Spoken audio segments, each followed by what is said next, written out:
listening to the Bourbon Nerdz podcast, episode 6. Tell me rye. Tell me rye. Ain't nothing but a handy. Tell me rye. I'm Cody.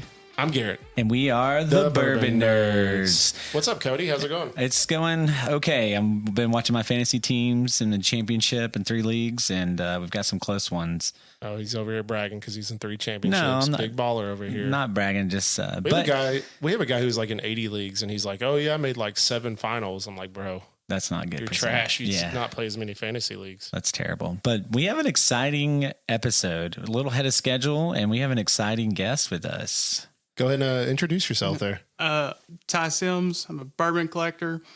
Been drinking for about 5 years. A welder by trade. I have a gun store. Yeah, he likes guns, bourbon, and loves America. So he's A+ in our book. We actually met him at the Apollo Drop. You know, any guy that's handing out bookers is a good friend of mine. So he also hung out and hooked us up at the Specs Drop, could help us get a couple bottles, and he brought a delicious little bottle with him for us to find out what is the best rye. Also, he just straight up gave a guy an E.H. Taylor small batch. That's like legit right there. Yeah, that's like the Mother Teresa of bourbon over here. So Ty Sims. Thanks, guys.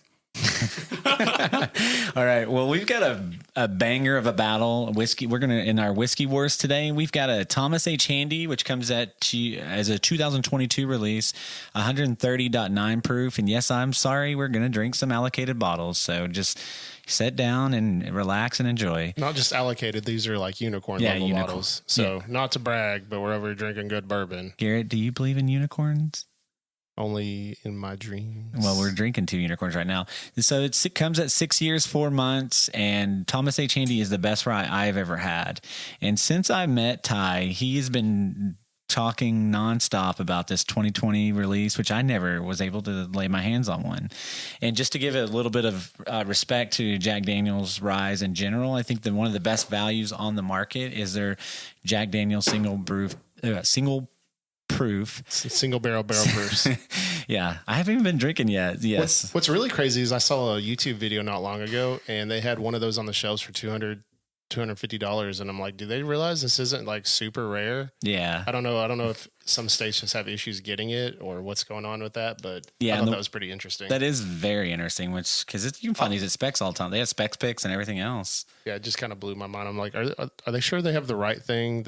I'm wondering if they thought maybe they had one of these, and so they were trying to charge a little more, and it was just one of the regular single barrel ones. Yeah, and those come in at around 130.2 proof. But why don't you talk about the bottle you have in front of you that Ty brought?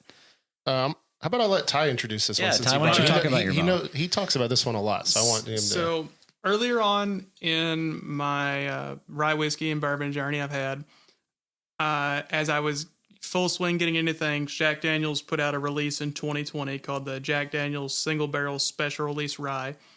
And they ranged between about 128 and about 138 proof. And it is like banana nut bread or banana nut cake in a bottle. Even at that heat, it is warm all the way down, but it's not particularly hot to drink. It's very unique. It's very good. And you know, there's a reason that was the last release that was pretty obtainable for Jack, and after that, you haven't been able to find any of the special releases, hardly. So you think this one's better than the Coy Hill? I've never tried the Coy Hill. They're on par.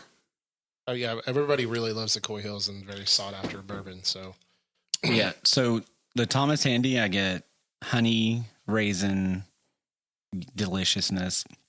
It's got a good finish. This Jack Daniel's my first sip on both of these, I get kind of a burnt banana toast on the palate as well. I did on the nose, and it kind of translates to the palate, but boy, it's a firecracker. Yeah, it's a little harsher, but the flavors really pop, whereas the Handy does kind of have more of a honey and very smooth. It's really hard for me to pick which one I like better because they're both so different, but very tasty in their own way. I think they're very similar. What did you say the Handy proof was? 130.9. Yeah, so 130.9. This was about 2 proof higher, but 132.7, right? Yeah. Yep. And so this one drinks like that. I feel like the Handy doesn't drink like 130 to me. I don't know. They're both delicious. It's going to be tough, but we are going to crown a winner before the podcast is over. So stay tuned, and let's go ahead and move over from barrel to brain. So what do we got on barrel to brain today? I thought you were going to talk about some JD. I guess I can talk about JD. I know I got a little bit over here. So first of all, they're owned by Brown Forman, who we talked a little bit about on the Old Forester podcast.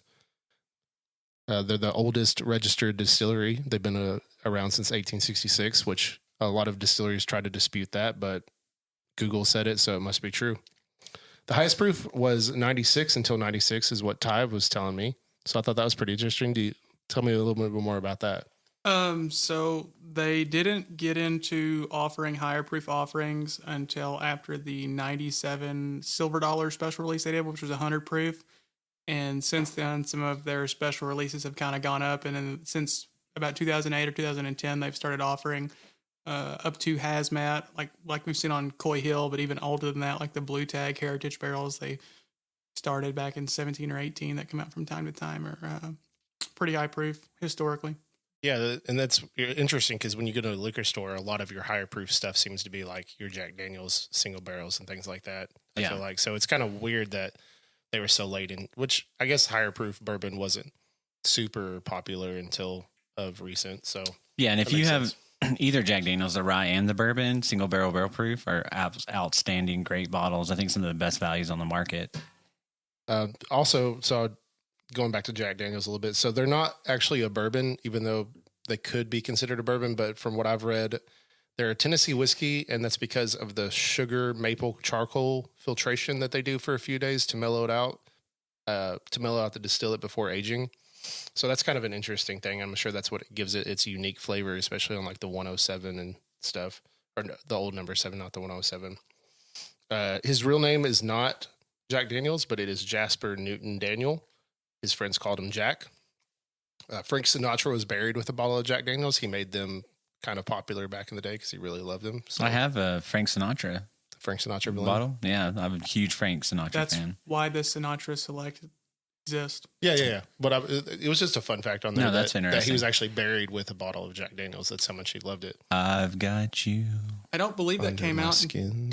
I don't believe that Sinatra Select actually came out until after more than 20 years had passed from him dying. It was one of the grandkids of Brown Forman that actually did that. Oh, cool. Oh, that's cool. That makes sense. He kind of made them popular back in the day because he liked them so much, even as so far as to get buried with them. I think Brown Forman got them in 56-ish. Have you ever tried, Ty, the Frank Sinatra? I have a bottle, but I haven't cracked it. I haven't got around to that yet. Okay. I've heard people say they like it a lot. I don't know if they're just, JD supporters or what. But they just said it's like a better number 7, but then they just charge like $100, $200 extra for it or however much it is. I got mine in Germany when I was traveling for a Europe trip, and I paid like $180. But no, I got it duty free. Woo! But the gold is pretty good, but it's kind of a similar story. It's mellowed a little bit differently than the rest of them, and it's very expensive, but it's not that special. Yeah, and I know, just talking a little bit about Jack Daniel's, a lot of people just think of the number 7. Like, I'm sorry, but there's so many good bottles that they make. I actually hate number 7. Yeah, I'm not a fan of the number 7. It's got such a banana note to it, the burnt banana, something.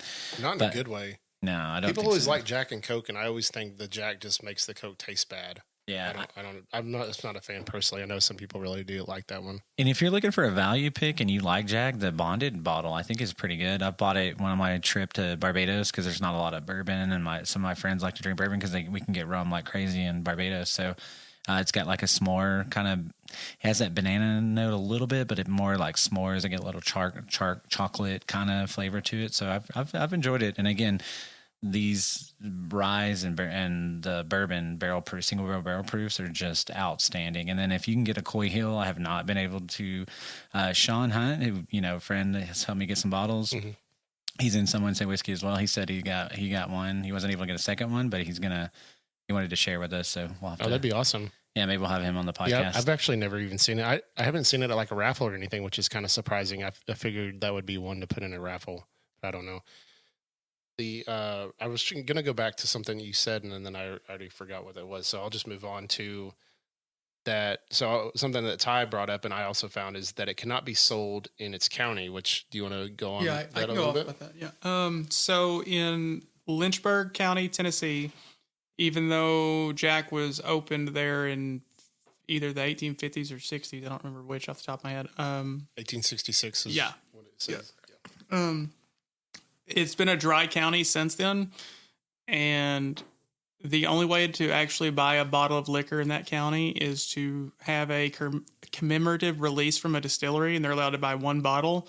So the White Rabbit bottle shop, one county over, is the only way to get some of the special releases. Like when they came out with Tennessee Tasters originally, there was only 2 or 3 stores in the local area, and White Rabbit had the vast majority of them. That's pretty interesting, though, to be a dry county in the county where they make Jack Daniels. That's just wild to me. Yeah, I mean, it is wild, but I mean, if you look at Kentucky, a lot of those counties are dry. And it's kind of funny, you know, the bourbon capital of the world has got tons of dry county. It doesn't really make a whole lot of sense, but that's, interesting. I think the whatever county Denison in them is, I think that used to be a dry county, and there was a lot of issues there. I believe so. I know. I'm sure there's quite a few, and I'm sure there's a lot out there. We don't really have that issue around here, so it's just kind of wild to me. So I'm from a little south of these guys in Texas, and where I live is still a dry county. Really? And most of the counties didn't start getting rid of the blue laws until 2010 or the 2010s. So you would have issues where if you went to a grocery store, you couldn't even buy beer on Sunday. Yeah, I know that I think that was a thing in Oklahoma for a while. And you couldn't buy liquor in the county at all. So yeah, that's crazy to think about. And we had the 3.6 beer, Mm-hmm. and then you couldn't even sell wine or anything in Walmarts. And yeah, times have changed quite a bit, even just in Oklahoma. Hell, we couldn't even get tattoos until what was that, 2006? It was pretty recent where they wouldn't even let you have tattoos. So Oklahoma's been pretty conservative for a while. They're just starting to, and then it's weird because then we're one of the first states, not the first, but we're before a lot of other states to get legalized marijuana. Just kind of blows my mind how you flip a 180 there. No, for sure. That's really interesting. Anything else about Jack Daniels you wanted to mention? I don't. Do you have anything, Ty? Jack Daniels? No? Cool. Let's move on. What do we got next? We got the whiskey sideline. Can I interject for a second? Yeah, go ahead. That 22 Handy has the best leather and nicotine note, or leather and tobacco. Yeah. It's there, but it's super smooth. It's very viscous, and it's not. I would have never guessed this is 130 proof liquor. No. This drinks 100, 107. Yeah, 105 It really does. for sure. I agree with you. Yeah, And I apologize for coughing. I think I got those sniffles from the Specs drop, which we'll talk about a little bit later. Oh, yeah, but we're gonna go into detail on the Specs drop. It was a fun time as always. I probably shouldn't. yeah. Well, we all survived. That's the good thing about it. And the weather was lovely, just to say the least. But yeah, let's go ahead and go on to, we're going to skip Nerd Rage this time, this episode, because we've got a guest, and we're going to move over to Whiskey Sideline. So we've got a hot NFL MVP debate that we wanted to talk about today. So, Ty, are you a big NFL fan? Not particularly, but I do watch a little. okay. Do you have a team? Not the Cowboys this year. Probably Kansas City right now. But maybe Cowboys next year. Kansas City. I'm a Broncos fan, so if I would have known he liked Kansas City, I wouldn't have let him in my house. But no, so I think we've got a juicy debate. First off, because you got two quarterbacks that I think you could make an argument for, Lamar Jackson and Josh Allen, and then you've got a running back. Who's the running back that people are really hot on this year? I think it's Saquon Barkley for sure. Absolutely. So Saquon Barkley is on track to breaking Eric Dickerson's record, all-time rushing record. So he can break it against his old team, the Giants, which is really interesting. Yeah. So So if you're a coach in the NFL and your star running back, and would you play Saquon and let him chase it? Or I think you ask Saquon. So the coach has been really cool. There was a game earlier in the season where he could have broke, I don't remember if it was the single game rushing yards or it was rushing yards or total yards or something.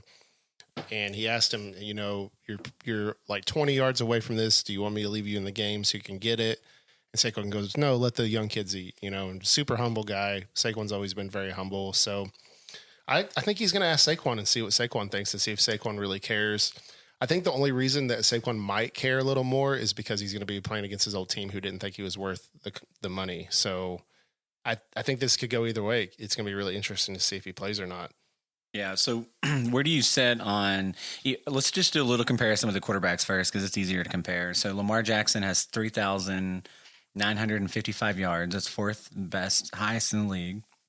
He has 39 touchdowns, 4 interceptions, and a 77.8 QBR, which is first in the league. Josh Allen has 3,731 yards, 28 touchdowns, 6 interceptions, and a 76.5 QBR, which is third in the league. They also both get quite a few rushing touchdowns. I would assume Lamar has more yards rushing, but they probably have similar touchdowns as far as rushing goes. Yeah. Actually, Josh Allen might have more rushing touchdowns. We'd have to look that up. Yeah, I'll have to look that up. I know Lamar broke Michael Vick's all-time quarterback rushing yards of all time this year. I think that was a couple games ago or last game. Yeah, I'm just talking about single season. I know Josh Allen gets in there quite a bit. He's the only quarterback ever to throw and receive a touchdown on the same play. So that was pretty wild that he got both of those. But so are we trying to figure out who's the best of all three is, or are we trying to just compare the quarterbacks right now? No, just kind of looking at the comparison. I mean, it clearly favors Lamar Jackson. I mean, when you put the total package together, they have similar records.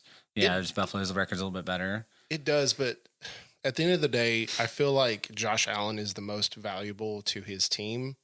If you take both those players off of their teams and just throw the same generic person, I think the Ravens are going to be a better team. I think they have a better coach. I think they have a better defense. I think right now they have Derrick Henry. They have better. Yeah, Derrick Henry. I say better amazing receivers. Like Flowers is good. Bateman's been a lot better this year. They got Mark Andrews. Like, who does Buffalo have? They have Shakir. Keon Coleman. Keon Coleman's been fine.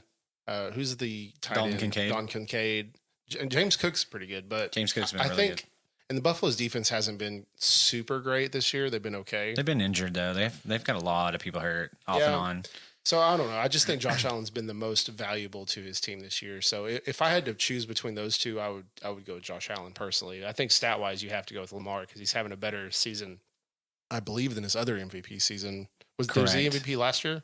Yes. So he's already having a better season than then. So it's hard to argue that because then you go into the Steve Nash debate from NBA when it's like, well, he had the same stats, so you got to give him the MVP award, right?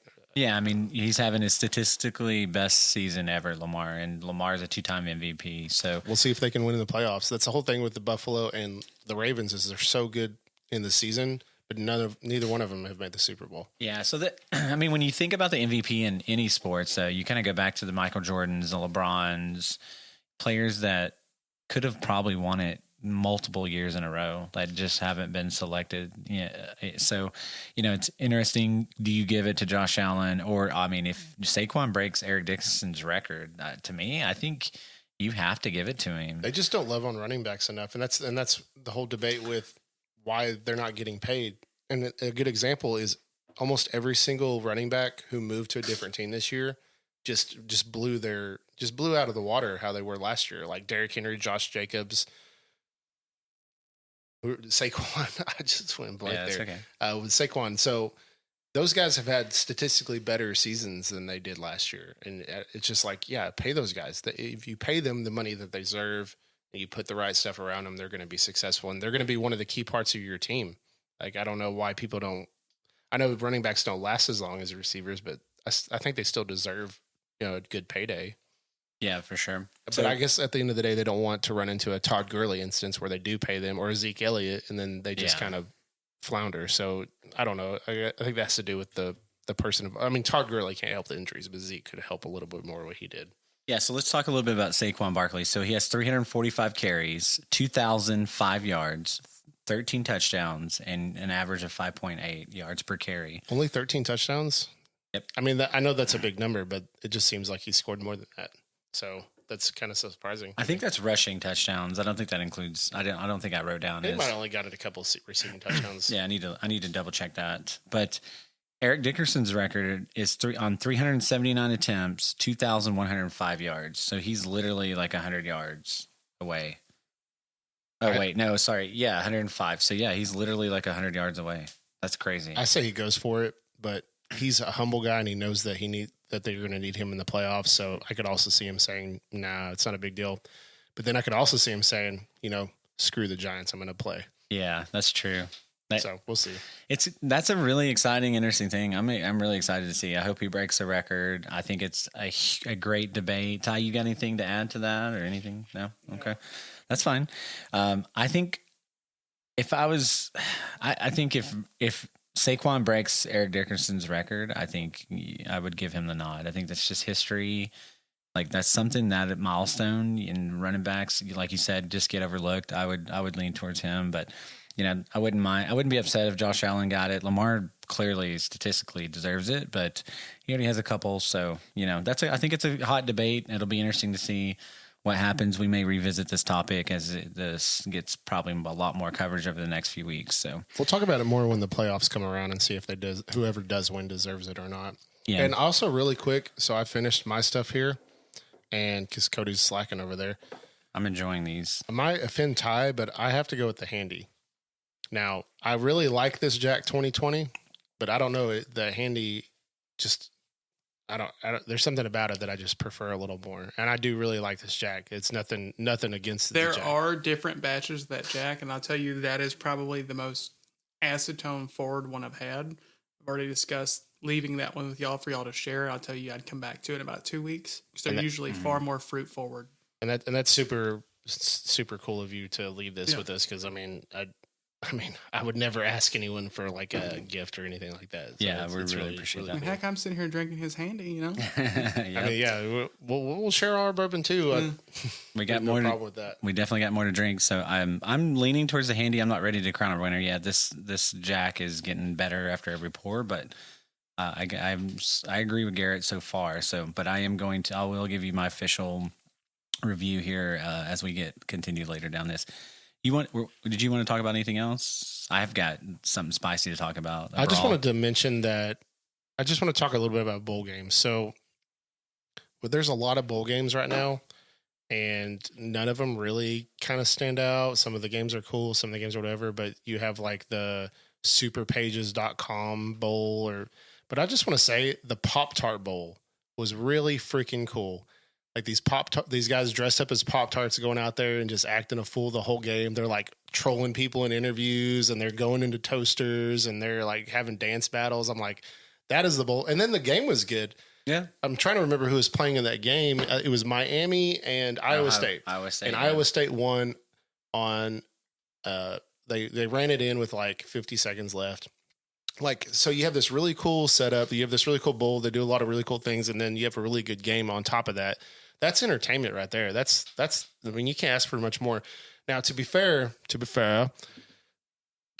Cam Warden only played one half and he had 200 yards and 3 touchdowns and then didn't play in the second half. And I don't know if that's to save him for the draft or what was the decision there. Someone said he quit, but he was out there cheering his teammates. I don't think you can just quit and then go out there and cheer on your teammates. I'm sure there was some kind of decision made there for that. That's really interesting. Yeah. The transfer portal is. And I don't think it has anything to do with that either. Because he's there. Like if you're transferring, I don't think you're going to be there for the bowl game. Yeah, but that transfer portal, they need to fix that. That thing is broken. Yeah, it's going to run college football. It makes the bowl games just not feel like they're worth as much. Yeah, for sure. That's all I wanted to talk about. I just think the Pop-Tart Bowl was really cool. We've got some playoff games. I think this will come out. I think the playoff games the next round will be played. We talked about the first round. Any surprises or anything that you wanted to mention? Or yeah, I'm just surprised how bad all these games were. Yeah. Like none of them were really good. The Texas Clemson game was closer than the score. I thought that was a pretty good game. There was a 4th and 1. They were literally down by 1 score. They could have came back. So, but I agree. The majority of them were blowouts. But it just sucks because you want these teams to make a better showing. So to make it be like, okay, well, this playoff is really cool, this 12-team playoff, and so we want to keep it going.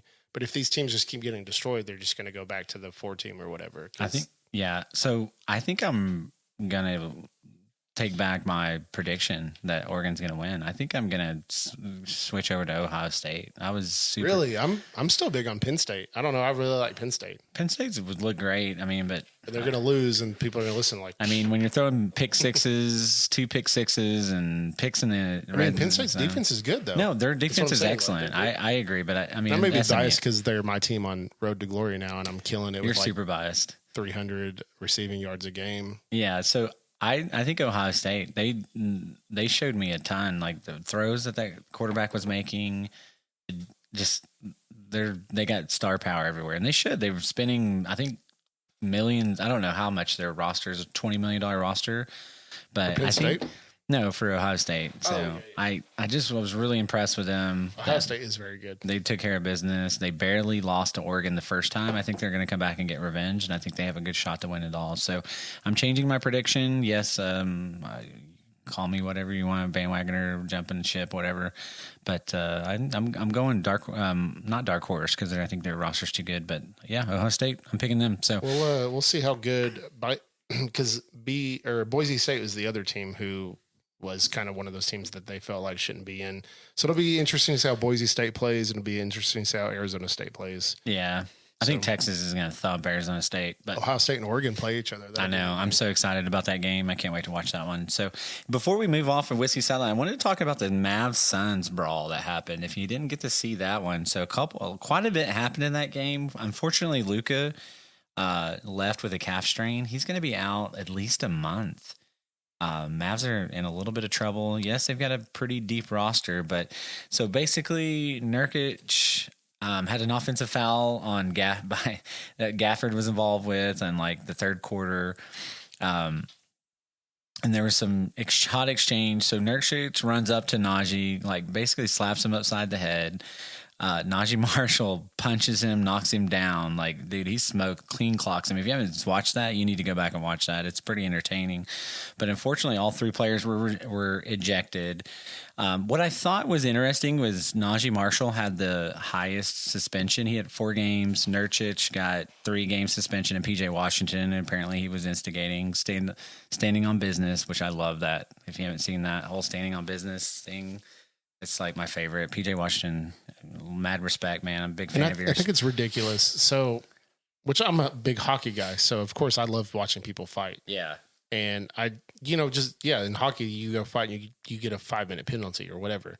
NBA, back in the day, Shaq just straight swung on Charles Barkley, and they, whatever. People would swing on people and they would go back in the game and they'd play.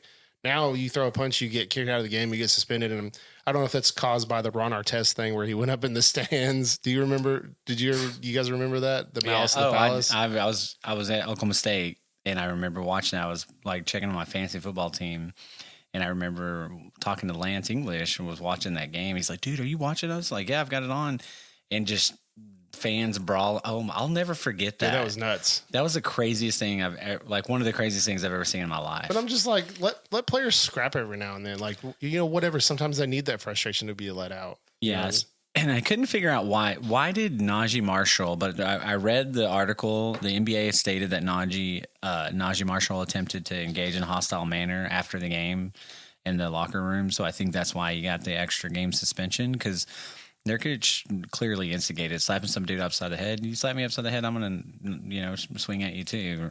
So, but I thought that was interesting. If you haven't seen it, go back and watch it. I'm a huge Mavs fan. We're in a lot of trouble. Not just suspensions, Luka being hurt. We've got a deep team. I think we can pull together wins, but we've got some really tough games. We got Memphis coming up, Lakers, Rockets, who look really good this year. So it's going to be a tough road. We can weather the storm, get Luka back. As long as we limp into the playoffs, I still believe in my Mavs. So don't give up hope, but I wanted to mention that. So. All right. So now let's go ahead and move on to our one of our newer segments, which will happen whenever we have guests, but we're going to call this the Bourbon Nerdz Spotlight. So we just want to talk a little bit about, and we just want Ty to introduce himself a little bit and talk a little bit about himself. So you have the mic. Go ahead. Yeah. So I mentioned earlier in the introduction that I had a gun company. Me and my brother manufacture firearms and ammunition, Sims Armor and Ammunition, by the way, out of Lamar County, Texas. We do handguns, rifles, bolt actions, AR-15s. We manufacture lots of different calibers of ammo with Lehigh Defense projectiles. So it's all solid copper machine stuff. We started as a kind of an idea, and then we got into it a little bit. Now there's a storefront and a range next to it. And then I said I was a welder by trade. I'm a welding supervisor, but I've spent most of the last 7 years traveling the country for that. So I've only recently come back to this area. And then, of course, I love bourbon, right? So I'm here hanging out with these guys doing the podcast drinking. So I wanted to ask you, what got you into bourbon? My best friend got into bourbon, and he started sharing pours with me. And we were getting off work one day, and to get to my house, I had to drive by his house. And he said, "Hey, just stop and, let's have a drink real quick." And I said, "Okay, man." And he gave me a neat pour of an Eagle Rare store pick back in 2020. God, I love those Eagle Rare store picks. I love Eagle Rare in general, but man. Eagle Rare, Eagle Rare, yeah, sorry, y'all. Eagle Rare is basically a store pick or like a single barrel on its own. So the only reason Eagle Rare isn't a single barrel is because they don't clean everything between runs. If they cleaned everything between runs, Eagle Rare would be a single barrel. So that's why you see a lot of variation in bottles. Sometimes they're a little sweeter. Sometimes they're a little oakier. Or a little tobacco, like a tobacco tea note sometimes. I've had some with almost a pukey note on them that is just not good. I've had some that were like, I would have paid $150 for them and been super happy. It's like the jelly beans you get, like the Harry Potter ones. It's like it could be puke flavored, it could be strawberry flavored. No, that makes sense. That's really interesting because I've noticed that some of my Eagle Rares that I've had, I'm like, oh my God, this is so good. One. I forgot. Wow, I didn't even know this was that good. But yeah, that makes some sense. Yeah, I had one that just was really good. It was blowing away all my store picks. I'm like, why is the regular one so much better than all these store picks? And that doesn't just make sense. But at the same time, I think Buffalo Trace is pretty good at consistency. I had one that was so bad, it took me 18 months to buy another one. Wow. I haven't, which luckily I haven't had one that's been that bad. I've had one that was really subtle, and that one was a pick, and I was a little disappointed, but it was still really good. It was a little subtle. I'm ready to crown a winner, and it got a lot closer because the handy was blown. They were both really close for me. But this Jack, I think when it opens up, and these are both fresh cracks, just to go on record, so we're all clear. It's not like, oh, well, the handy may be open forever. Nope, they're both fresh cracks. And I got the handy from Ty. Thank you, Ty. Appreciate that. Mm-hmm. But I think the handy just to me is balanced. There's a little stringency at the very end on this Jack Daniel's, but again, it's really good. Like, and we're splitting hairs here. Like, you're talking about two powerhouses. Like this is like a 9th round split decision almost, but I will give it a slight favor to the handy. So on the record, just to go in here and interject with that, until the Jack opened up after about 15 or 20 minutes, the handy was winning for me. But I've opened a lot of those Jacks, and those special releases are all single barrel. This is the first one from that barrel I've opened, and until it opened up, handy was in the lead. Mm-hmm. So we're close. I mean, we're neck and neck on that. That is the least fruit forward Jack special release I've opened. Okay. So it had the most alcohol forward right when we first got into it, and then it started to open up a little bit. I'm excited for y'all to see where it is in a couple of weeks. I'm gonna pick the Jack. I mean, I know the handy's gonna win regardless, but that Jack is near and dear to me, even though that particular barrel may not be the best of the release. When those fruit notes start to come out of it, I hope you kind of get to see what I've been raving about. But oh no, it was great. They're both delicious. Like, there's nothing wrong with the Jack Daniel's. Yeah, I just want to be clear. I didn't dislike the Jack in any way. Like, you're talking about a BTAC Thomas Handy 2022 and a Jack Daniel's single barrel barrel proof 2020 limited release. And it has. Honestly, we probably should do another pour because it's getting better every sip. And that's, again, if you follow me, you've been watching the podcast, I love bourbon rye whiskeys that get better after every pour. That is one of my favorite characteristics. Not all bourbons, not all rye do that. So it's getting better and better. So he's probably right. Maybe he's catching on. I just think overall, I absolutely love Thomas Handy. It's become one of my favorite bottles. And yes, I don't have a bunch of Thomas H. Handies. It was pretty good. So we're still back on Bourbon Spotlight. I didn't mean to cut you off, but I wanted because I was running out of juice. I wanted to share Very good. I will add this old Overholt 10 has really opened up nicely. I really like. I'm enjoying this one a little bit. Yeah. Not to argue with you on that, but after the Handy and the Jack, I went back to the Overholt with you for a second on a pour, and I thought it was not as good as I thought it was earlier. So it's actually better for me now, and I don't know. Maybe it's just one of those things that kind of led into it for me, but I'm actually kind of enjoying it. I think I drank it to be polite. No, that's you didn't have to do. So Ty so what do you love about bourbon or ryes? I mean, so I typically go for rye because older ryes, like you get 5, 6, 7, 8 years, and past that, rye has a very strong fruitiness that likes to come out of it, and even at higher proof, it is a little dry compared to bourbon, but it has some really cool sweet notes that can come out of it at times, or really complex like coffee, mocha, espresso notes that come out of it that just, I think it's the business. So as I got more into drinking, I'm a rye guy. For the record, I prefer rye to bourbon. Tell me rye. I'm becoming a rye guy, so just go on record. I hated rye when I first started my journey, but I know when we were at Apollo, we were talking and we were just going back and forth on, have you tried this rye? Have you tried that one? It's good. So no, I was really excited to get you on for this episode, and I think it's really interesting. So for the record, I like rye, but I'm still really into bourbon. I think it's starting to develop though. I'm still a year in. You guys have been drinking bourbon longer than me, but noob. Yeah. So I think it's I can tell it's starting to get there because I actually drank that single barrel that I traded you, and it tastes a lot better than it did. Mm-hmm. It's still not my favorite. So I think my palate's still developing. Yeah, absolutely. It'll get there. Which it should in a journey. And we had also before we started this episode, we had a Sagamore Spirit Select, which is phenomenal distillery. It tasted like a finished one, almost like a wine finished. It was pretty good. Yeah, it really did. It's like a 7-year, which we're going to do a whole episode on Sagamore. I think Sagamore might be the most underrated distillery out there on the market. They're from Maryland, but I look forward to trying them on the Double Oak episode. Yeah, I have the Double Oaked. I've just now started buying their bottles, and I've just honestly, it was a mistake not to buy more. I think they're making some amazing things. Ty, have you had a lot of Sagamore stuff? So I have had a lot of Sagamore. And before I go any further than this, they just released a new rum finished rye like last year. And that is actually starting to show up on secondary for more than retail. So if you happen to see one, just grab it. Trust me later, rum finished rye is delicious. Okay. Awesome. I'll have to try to pick that one up. I love rum. And again, I'd lived in Barbados for a couple of years, Foursquare Distillery, Mount Gay. I mean, rum all day. I mean, I assume it does give it a really nice sweet flavor. And you kind of get, I'm assuming some like coconutty kind of stuff. So, rum is sugarcane spirit. Mm-hmm. It's pretty sweet. So when you put rye in that rum barrel, it catches a little bit of a sweetness.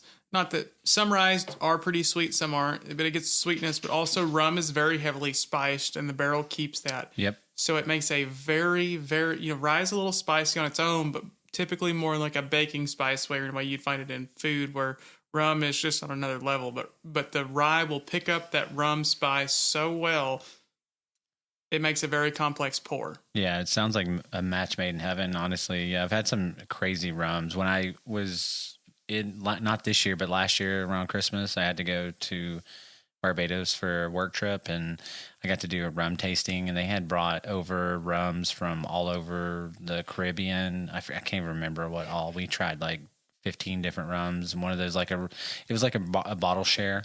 Basically, a friend of mine that lives there has a sushi place, and it was so good. We got to eat a ton of sushi and try so many bottles of rum. It was such an experience. That's really what inspired me to want to start the bourbon group, right? Where we were talking about what we're doing, which we're getting the Bourbon Nerdz bourbon group up and running, and we're going to be doing some events and stuff coming up in 2025. So by the time this episode comes out, we will have a bourbon group on Facebook, and we will have a YouTube. So I look forward to that.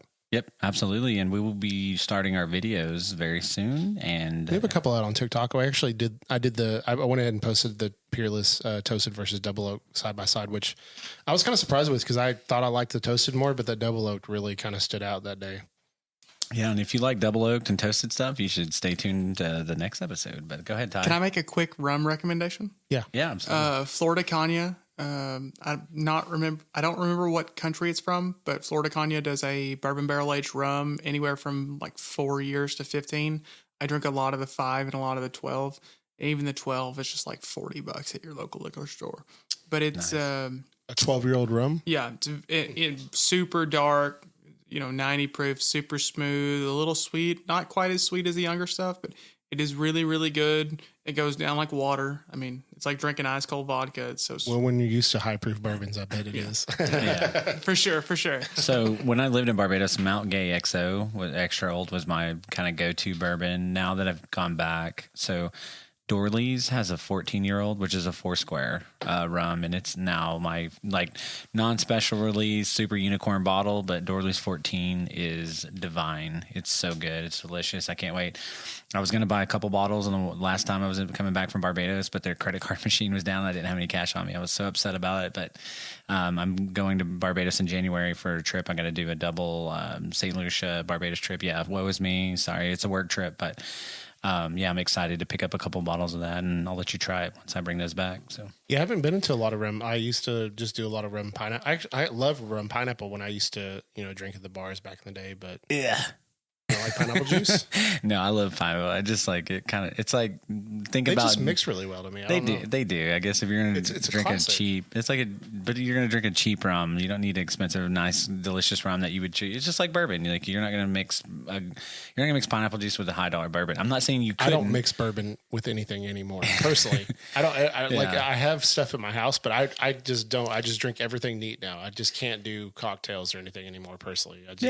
The only time I do. Still. Well, the only time I do old fashioned is when I'm out at the bar or something. I'll get an old fashioned, but I never make my own at home because I'd rather just drink it neat. Yeah, typically, especially this time of year, but it was like 70 degrees today. I don't know. Yeah. Where was this at when the specs dropped? It's 72 degrees. Friday when we went down, and it was nice. And then today it was 72 degrees. But no, guess what? When we're standing out in the parking lot, it's freaking 54 and rainy. It's so stupid how the weather works. Yeah, it was miserable. I think it got under 54. I think it was more like 45. No, it felt like it said 60, but feels like 54. But of course, that's what my weather app says. But yeah, and Fathead kept saying, "Oh, it feels a lot colder than that." Yeah, you can see our breath and stuff. I was like, when we were in line at Specs Drop, I was like thinking, like, if we did this line doesn't move, I'm bowing out, man. No, that's how I was joking with you guys, but I'm like, man, I'd really rather be in the car right now. Until we got inside and you get all those bottles, you're like, okay, that was worth it. I was still upset I didn't get Stag, but regardless of that, which is dumb because last year I think we were a little behind where we were in line, and we had Stag, but no single barrel E.H. Taylor. This year they still had a bunch of E.H. Taylor single barrel and not enough Stag. So I don't know if each location they kind of change every year. Yeah, but I thought that was kind of silly. Should we go and just talk about the Specs Drop? Yeah, let's talk about the Specs Drop. Yeah, we might as well just jump in there. Let me go ahead of y'all on this one. Okay. So at the Specs Drop this year, they had a lot more bottles than they typically have. My first one was 4 years ago or 5 years ago. Like it was like the first one they'd ever announced on Facebook, and I showed up like 10 or 12 hours ahead of time. And it was a 2-hour drive for me, so it was a fairly big deal. Mm-hmm. And I was only like 370 in line. It wasn't quite so crazy, but they were out of most of the good stuff. We did all right. And you were like 230. I'm talking about years ago right now. Oh, my bad. Okay. So the first one 4 or 5 years ago. So it was all right. I don't think it was necessarily worth the wait because a lot of the people that went after the Open ended up getting the same bottles I did. And then it only kind of got crazier from there. But as the bourbon craze is calming down some, I've been back in town. I got the opportunity to go. I went almost 24 hours ahead of time. And I did manage to get the Stag pick. And I think my first come, first serve was a little better than your Bourbon Nerdz over here. But yeah, way better. Mine was a 70 Wild Turkey, which I love. Yeah. I think it's a great bottle. Yeah, outstanding. 70. You got a Weller Full Proof? Is that what you said? I got the same stuff y'all did, plus a non-pick Weller Full Proof. Yeah. I got the Taylor single barrel, but y'all got that. I got the Penelope Rio pick. Yeah. I'm not a big Penelope Rio, but I might have grabbed it just for trade bait. Yeah, it's like $80. I'm curious what the pick is difference wise. If you've looked around online, those picks are going for like $300, which is crazy. No Amburana finish is worth that. Well, and I argued that I like Amburana finish stuff, but I think Rio overdoes it with Amburana and honey. That's just too much. Yeah. Like I basically had to push my bottle out there to get rid of it. But I've talked like Jamie Summit, a friend who owns Eggers in town. He loves Rio. Brian loves Rio. Brian Townsend, my good bourbon buddy. So I mean, some people just love it. I mean, we're on the other side of the fence. It's just too sweet. It is too sweet. Like it reminds me of honey mead, and I like honey mead, but I don't know. There's something about the Rio that's just too much. So the Amburana has a taste to it that almost feels artificial. And I do not like, so like Jack Daniel's Old Number 7, it's a great mixer. It's really, Jack and Coke really isn't that bad for, $6 if you get it at a bar. That was a personal opinion of mine earlier. Yeah. but I'm saying as a mixer in a bar, not neat. It's not that good neat. But for the artificial note, like the maple charcoal flavoring, like you can really get that. But so when something tastes like it isn't just natural, it's not particularly good to me. And I get that from the Amburana. And for something to taste like it has some kind of additive, even if it doesn't, it's really hard for me to sit there and drink it because it's so off-putting. The Starlight Cigar Blend has Amburana, and I actually really enjoy that one. And I kind of get a little bit of flavor from, like I do from the Rio, but like I said, the Rio's a little too much. So I don't know if the Cigar Blend bourbons typically have Amburana, or is it just kind of like a different? It's Starlight exclusive. So I know, but I'm saying just cigar blends in general. Like what kind of barrels do cigar blend? So like Joseph Magnus doesn't have doesn't have Amburana in it. I don't remember what it has off the top of my head, but they're just like finished in like some kind of special barrels typically. Yeah. Mm-hmm. I don't have a lot of cigar blend. I'm not really like super familiar with them. I think some of them include French oaked, but okay. Yeah, I think do you have the Starlight Cigar Blend? You didn't grab that? Do you? Mm-hmm. I'm trying to figure out. I haven't. Yeah, I think it might be finished at Amburana and it's French delicious. Maybe. I don't know, but it is really good. You didn't get the Starlight Double Oak, did you? No. I didn't get it. I heard it was really good. Yeah, someone was saying that they tried the sample and that was insane and they were really disappointed. A lot of people overpassed that. I'm like, crap, maybe that one was really good. To be completely transparent with you guys, the only thing I bought was Penelope Rio and Buffalo Trace products. Okay. Yeah, I mean, I think that's what most people have. And then you look at the trade sites these days and all you see is a bunch of Weller Full Proofs and 107s and stuff. And I know. Eagle Rares. Flooding the market. That, yeah. Flooding you with stuff. Which is fine. I mean, if you want to flood the market, secondary prices drop down. If you need a bottle, pick it up. This is the best time of the year to do it. Is that RD1 rye? Is that one finished in Amburana? Yes. Yes. It tastes like Cinnamon Toast Crunch. The green label has Amburana. I think it's terribly too sweet. I do not like it. I don't know. I don't hate that. I don't hate that one as much. I like that one better. I actually liked the the maple. It's barrel? not as sweet as the Rio. Not even the same ballpark. To us, it tasted like cinnamon toast crunch. Cinnamon toast crunch. I had a small sample of Rio Batch 1, and I have refused to drink Amburana since. Okay. Well, I mean that's fair. I have the Batch 1 sample. I don't like Rio, so. Yeah, we're not Rio fans. It was on our. I keep telling Cody he needs to trade his Rio. I'm trying to. I got people asking about it, but the guys are trying to work me down a little bit. So maybe I will. If you need a Penelope Rio, I got one for trade. So let me know. Holler at me. Holler at your boy. Holler at your boy.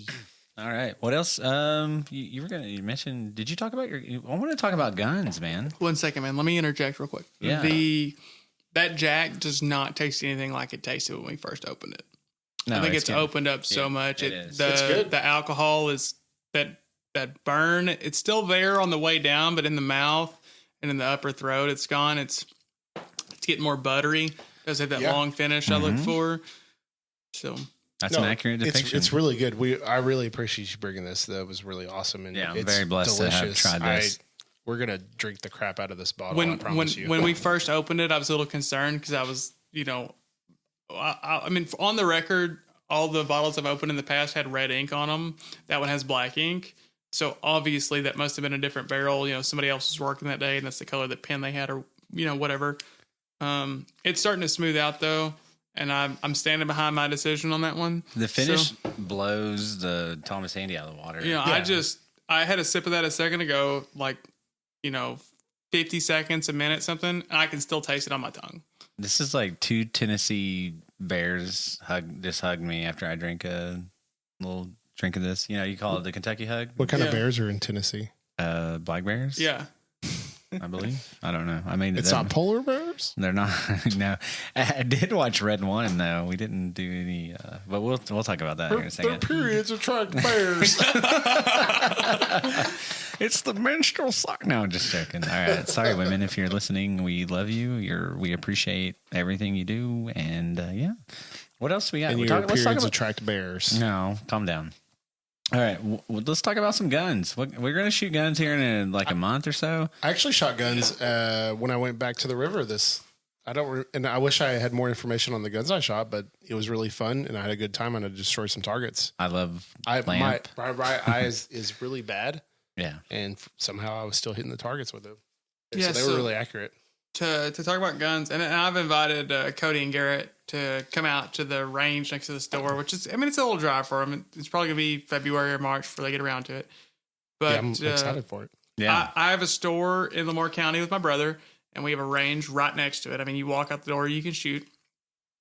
And we're looking into retailing more firearms from other companies, but a lot of what we do right now is we build AR-15s, which is a fairly simple process, but we do have everything from entry-level guns that are, you know, relatively cheaper than what you're going to find in your local gun store, all the way to the nicest names in the industry for accuracy. And then we're getting receivers out of Vegas for our AR-15s that actually have our name on them. And then anything we do obviously has an unlimited round lifetime warranty if it has my name on it. So that's really cool. That's a really good guarantee for sure. Yeah, that's pretty awesome. I mean, I don't know if either one of y'all are gun nuts, but to put it in perspective, the barrels and guns that have our names on them, the worst thing in it's a Wilson Combat. I'm not a big gun nut. I love guns. I used to shoot all the time. We haven't shot in a while. I'm really excited to shoot. I've got, I don't know, 5 or 6 guns. Nothing like crazy. I don't have like a whole militia or anything. So like typical retail on a branded barrel of that type for one of our guns is well over $3. But I'm lucky enough that my brother is a employee of Lehigh Defense that we can get some cool deals and stuff, and you know, kind of offer that back to people because we're not trying to make a whole bunch of money. We're trying to make a sustainable brand that will be good for the entire family over the course of time. Awesome. That's kind of like great. Us. We're trying to be a brand of the Bourbon Nerds for everybody. We want people to enjoy, be entertained, learn. I mean, that's why we're all in. 2025 is going to be spicy. Like these ryes that we're drinking. Yeah, dude. The finish on this 2020 Jack Daniels, like literally, like it just wraps me up in a blanket and then wants to put me to sleep, like swaddle like a little baby. Yeah, it's so good. But it is very good. I really like this bottle a lot. Yeah, so I'm really blessed that he shared this with us. This is a great experience. So we've had some amazing experiences lately. And that's, again, why we love the bourbon community. People sharing bottles. We took a ton. I think at the spec shop, we had like 15. We had more bottles than anybody else, I think, sharing. So just to talk about the spec drops for a minute. Yeah, we kept meaning to drop it. Yeah, I took 3 bottles with me to the specs drop. I had like a Specs Pick Jack Daniels Rye, and then I had Penelope Marshmallow Toast, which I think was killed before y'all got there. Yeah, I really wanted to try that one. I'm really sad. My heart's broken right now. Was it good? It was delicious, but I had a Chardonnay finished High West cask strength bourbon that beat the doors off the Penelope. And that's still available at Apollo if y'all decide to go. Yeah, no, that Chardonnay, like you think of Chardonnay, and like I like wine, so it didn't have a wine note. It wasn't overly sweet. No, it wasn't. I think it was $49. Like it didn't taste High West like is good stuff. High West, when wine finished, the Cabernet one, I love it. The Chardonnay was really good. Like I don't know what they're doing in those wine barrels, but by God, they're delicious. It's really sad to me that Barrel is kind of going. I don't know if they're going out of business or what they're doing with Barrel, but they've had some really good stuff lately, like the Mizunara finish. A lot of people really like the ice wine, and so I'm hoping that maybe somehow someone buys that or MGP buys it back so they can really say, which we have some conversation on MGP here in a second, that maybe would prevent that from happening. I don't know. Yeah. Anything else you want to talk about the Spec Shop? I mean, we had a good haul and it was a good time. Yeah. It rained. It's like, actually there were tornadoes around Houston.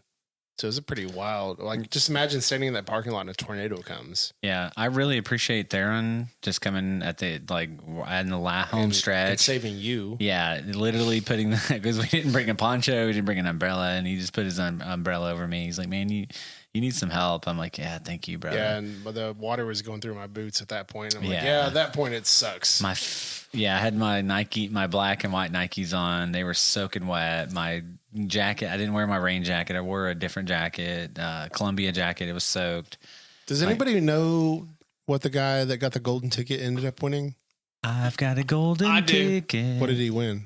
E.H. Taylor Small Batch, Old Forester Birthday Bourbon was the important one. The rest of them weren't that important. I think it was like a 107 or a Weller 12.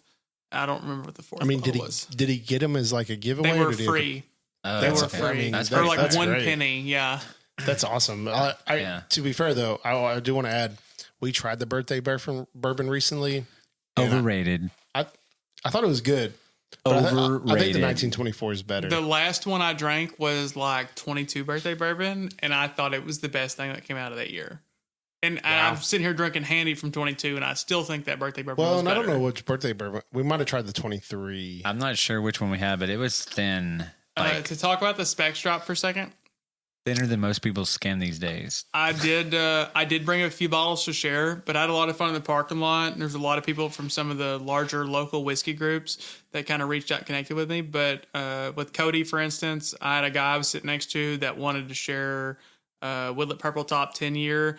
And I got to drink multiple Beats hacks and Russell's 15, all kinds of other stuff. I mean, I truly had like 15 unicorn pours that night, and it amazed me how generous the bourbon community was. And that's great. And that's the whole point of these bourbon drops and getting going early is to hang out and share some pours. And between me, Cody, Matt, Brian, like we all had 20 or 30 bottles sitting on that table, and it was kind of disappointing that not as many people came over and indulged, but we're always welcome. Like if we're ever doing that, I just wanted everybody to know that you guys can come over and try some of our stuff. Yeah, we were like begging people to try, it's drink. Like we had cooties or something. Yeah, we had really good bottles out there. I really wanted people to finish off some of my stuff, and they didn't. I was like, how is this stag still sitting here? Please kill these bottles. Yeah. These guys that had Stag and Weller 12 and all kinds of stuff on their table to sample out, and they did a great job.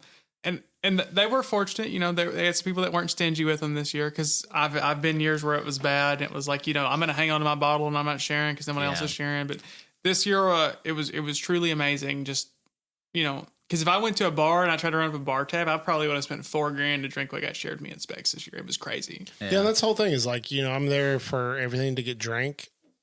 Anything that I brought out there, I would have loved to have been finished off. I'm really glad I brought the Peerless Double Oaked home, because I kind of wanted a little bit more with that. And I'm glad the C923 didn't get finished off, because I actually took that I was like, after a little bit, I was like, I'm just going to take this to the car and I'm going to leave it there. And I'm going to Did you have it before? We did have it at a river trip.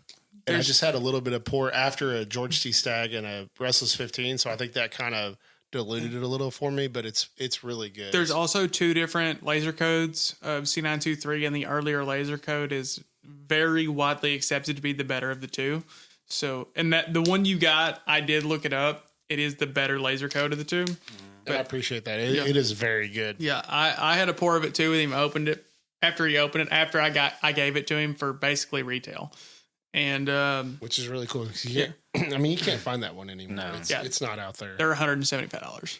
Wow, they've really gone up. They're worth every penny. I mean, that makes sense. It's the only single barrel Elijah Craig barrel proof that they've come out with that's been like that high of an age. 13 years and change. It's the best Elijah Craig barrel proof I've ever had. I'm sure a lot of people were disappointed when the C924 came out and wasn't that high. C924 is good. I mean, it doesn't have the age or the proof. It's a couple of proof points lower, but C924 has been super tasty. I'll tell you something really slept on real quick. Larceny C923 for me. I ended up with 2 bottles of it. I drank them both almost immediately. It was so good. I think that was on Fred Minnick's top 5. It was above C923 on Fred Minnick's list, and people said he was crazy. I absolutely agree with him. The Larceny C923 was like a toasted or a roasted caramel apple on a stick like you ate when you were a kid. Yeah. Like it was just the bee's knees. And they were, Elijah Craig was $80 for that release, and Larceny was $64.99. Yeah. So I have a love-hate relationship with Larceny barrel proofs because I was looking for one for so long and got one, and I was like, this is okay. It's pretty good. I mean, I enjoyed it. It wasn't anything special, but the last couple of years, they've been fire. They've been on top lists. Fred Minnick loved it. Yeah, go ahead. So when I first started buying Larceny picks, it was 2019, and the first 3 I bought were terrible. I mean, they were genuinely just bad. Yeah. So C923 Larceny was the first pick I bought from Larceny since then. And I had it side by side with the Elijah Craig, and I said it was better. And I will, we can fight over that if you want to. No, I'd like to try it. I haven't had a chance to try that one. I don't know if I can find another one. Those both are long gone, and I don't think people hang on to Larcenys like that. But yeah,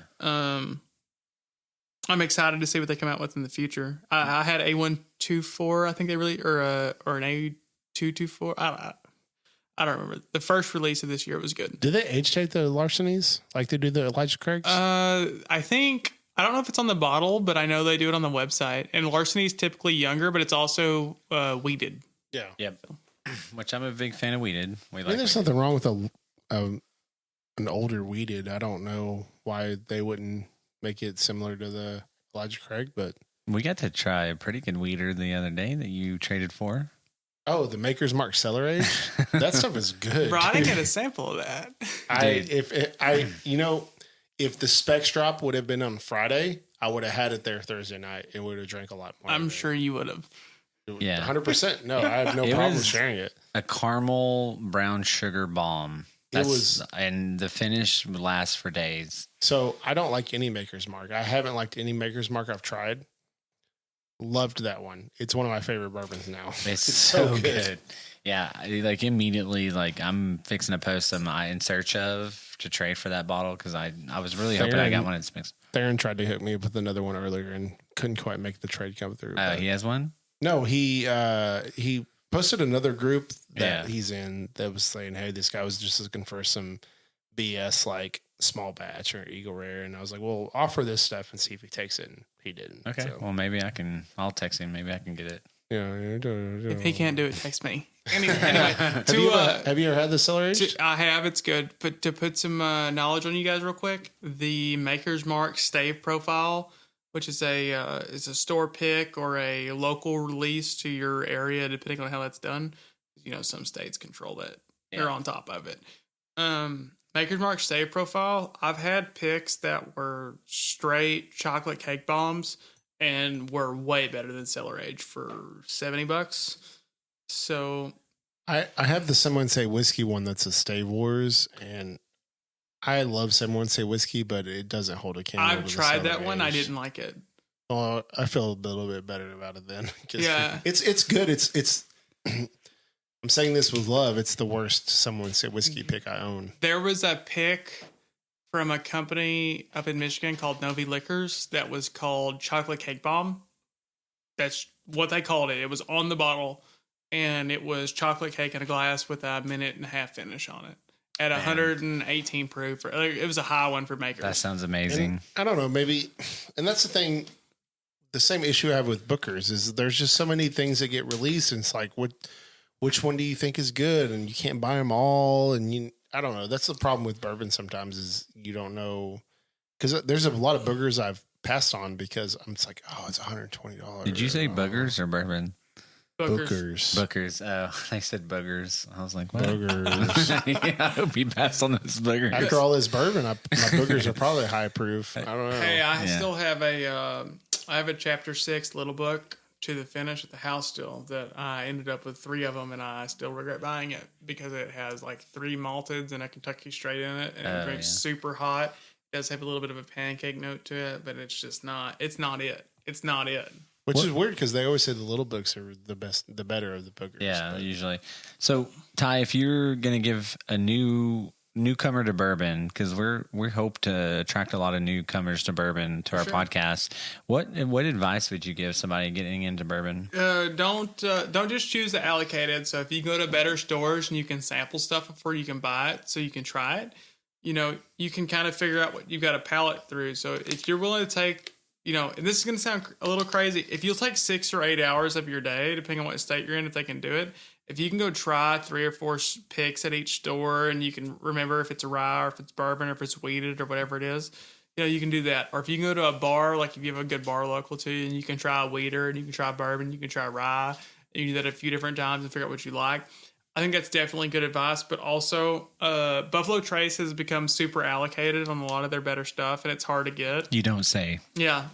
And there's really good pours from a lot of companies that aren't super allocated. So like what Iron Root is doing right now, Iron Root out of Denison, Texas makes a lot of particularly good pours for, they're a little expensive, but they're not $200 like Stag on Secondary has been for a long time. It's just now starting to come down. Yeah.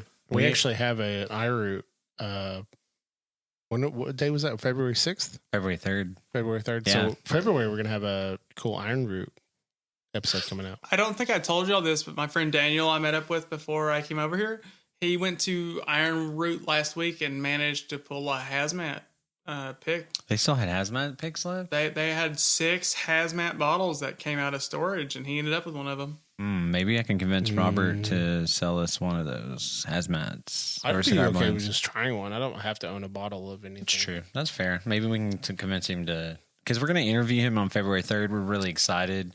He's been a very nice human being, and they're making some amazing bourbon. So we just missed him at the Specs drop. Like Nelly came over and was like, "Oh, hey, Robert's over there. You go talk to him." And we went over there, and I literally ran over there to go talk to him, and he was like, "Oh, he just left." I was like, "Oh." So Robert, I tried to see if you ever listen to this. Yeah. To go back to what I was talking about for a second, when I met Cody, we were at Apollo for a drop, and he had a Blue Note pick that I messaged him about later, and I said I was kind of jealous of it. It was super good. That was a $45 bottle, and it would beat most $200 bottles. Did that one end up being a pick?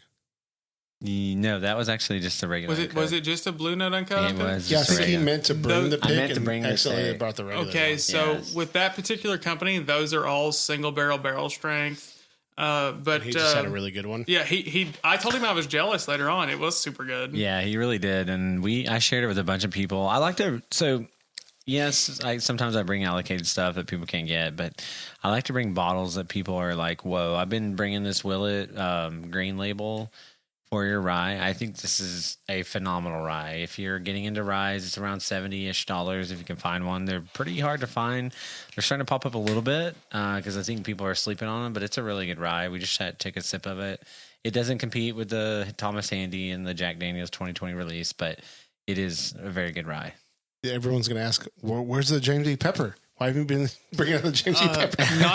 Not to advertise for anybody, but real quick, if you're in the Southeast Oklahoma, Northeast Texas region, you can go up to Max Liquor in Marshall, and you can get Willet for your rye all day, every day at retail. They have it at Specs a lot, too, here around the Denison area, or the Sherman area. They've had it a few. Yeah, I've been seeing it. I think every time I go in there, they have it sitting there. And the Apollo in Denison, I think, has some. Homeboy I just mentioned has bottles from 3 years ago on the shelf still.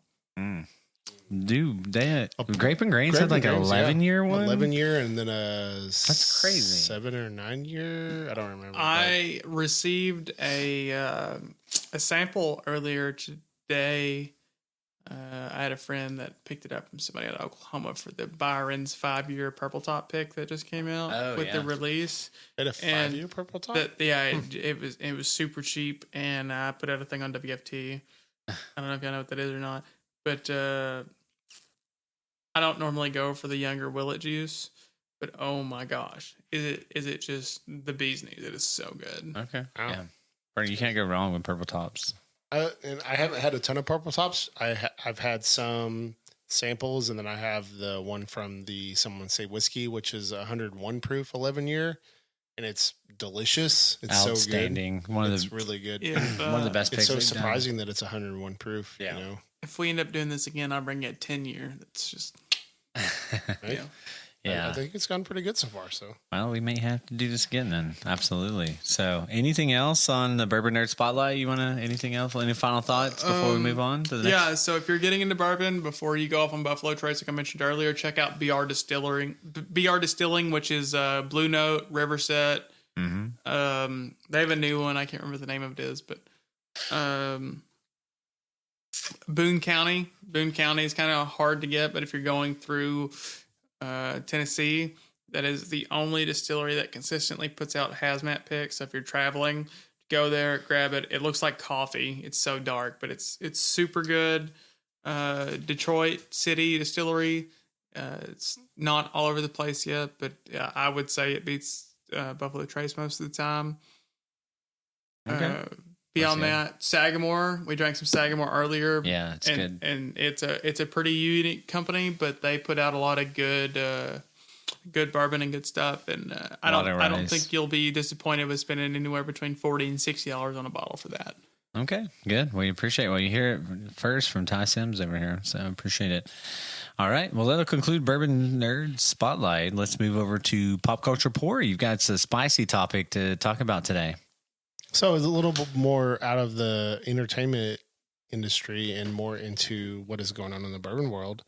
So the MGP CEO is resigning and their sales are sliding. So their sales have gone from 100 in the past 12 months. They've gone from 100 per share to less than 40 per share, which is a huge drop in just even a year time, which you guys are more into stocks than I am. So you guys would know kind of how that drop works.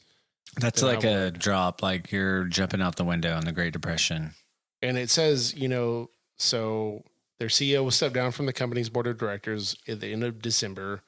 And since he took the post 1 year ago, the company's sales have declined sharply as their inventory has soared. Additionally, its one solid stock has lost more than 2/3 of its value. It says Brandon Gall, which is MGP Ingredients Chief Financial Officer, will become the interim president and CEO on January 1st. Though Bratcher will leave the board, he will serve in an advisory role to aid in the leadership transition. Prior to becoming the CEO, Bratcher was MGP's COO and president of its premium spirits division for 2 years.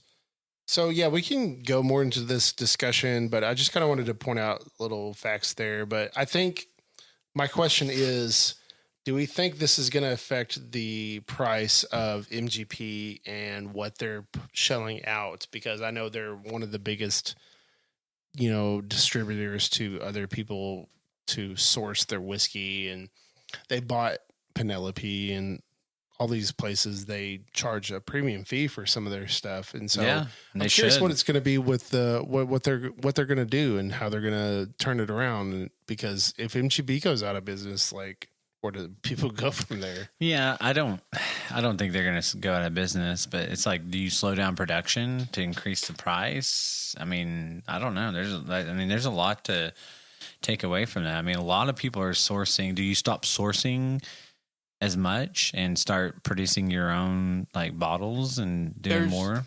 There's far too many companies sourcing from MGP right now to for MGP to really go out of business, or they're gonna have to downsize, maybe do some different stuff. But have you heard of Blacklands?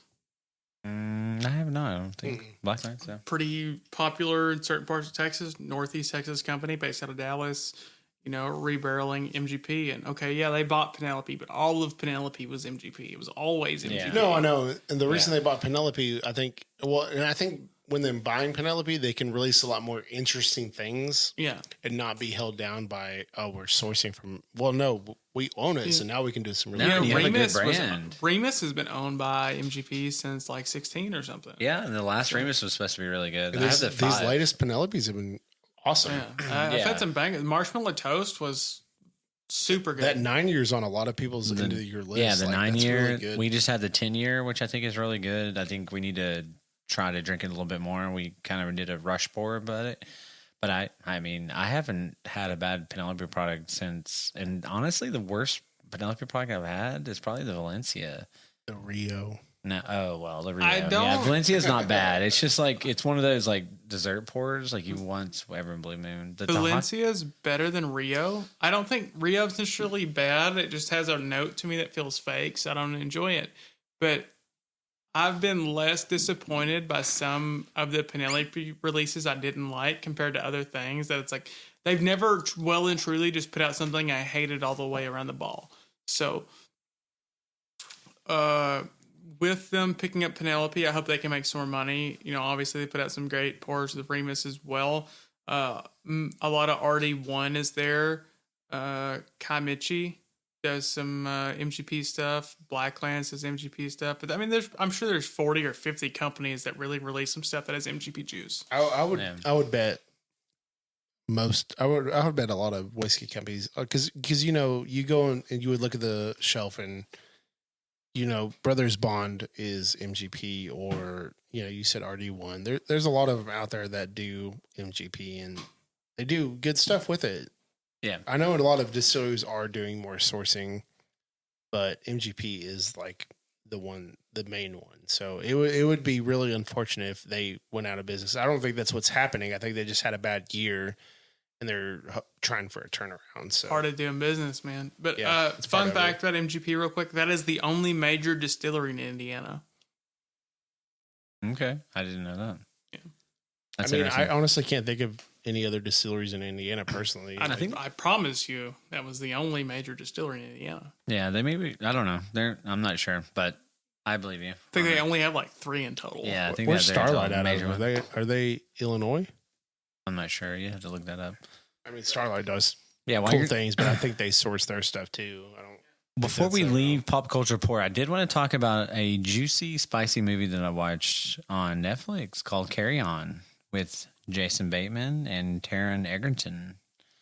It was really good. So Starlight's in Indiana, by the way. Oh, it is in Indiana? Okay. It's a craft distillery. But Yeah, I'm sure they source it, but yeah, so I know, Garrett, you haven't seen the Carry On yet. I highly recommend it. You should watch it with your fiance. No. Ty, I don't think you've Just seen kidding. it either, probably. It's a really good movie. I watched it with my fiance. It definitely has some Christmas vibes. Maybe one of those debatable new Christmas movies. But Jason Bateman's excellent. Taron Egerton is really good. If you haven't seen Blackbird 2 on Apple TV, that show is fire. And Taron Egerton is in that show. I highly recommend it. I really enjoyed it. I watched Nosferatu today, which I'm sure a lot of people have gone to see it. It's done pretty good at the box office, but it was beautifully shot, great cinematography, great acting, great editing. I think it'll have a lot of awards. But I just wanted to highlight Lily Rose Depp real quick. So she's the daughter of Johnny Depp, but she was amazing. And if she doesn't get an Oscar nomination, I'll be really surprised. And then, of course, Bill Skarsgård does great as Count Orlok. He was Pennywise in the newer It movies, but he does great at just like making those heavily costumed or heavily makeup characters and just kind of bring them to life. So it's really good if you love, you know, the artsy part of cinematography and film. I think you would really love it. And even if you're not, I think it was just really entertaining. Like Danielle, she really loved it, and she's kind of picky sometimes. So Yeah, no, but Carry On, I was really impressed. It was way better than I thought. The ending's great. The story's great. Jason Bateman plays a hell of a evil actor in this. So check it out if you which is haven't. weird for him. He's like the comedy guy. He really is. He's not comedy in this. He's straight I have business. to check it out because sometimes those comedy guys do end up being really good villains. Like everybody talks about Jim Carrey and his comedy roles, but Yeah. some of his roles, like the number 23 in Eternal Sunshine of the Spotless Mind, are some of my favorite. Oh, Jim Eternal Carrey. Sunshine's a great movie. I mean, That's a good yeah, one. some of their more serious stuff ends up being like Robin Williams, Good Will Hunting, Yep. fantastic. You know, Excellent. Absolutely. I love saying that. I've only said that. I think that first time I've said it this pod. absolutely. Absolutely, guys. All right. But no, Carry On's really good. Highly recommend it. Netflix, watch it. And they're not sponsoring us. So Not a sponsor.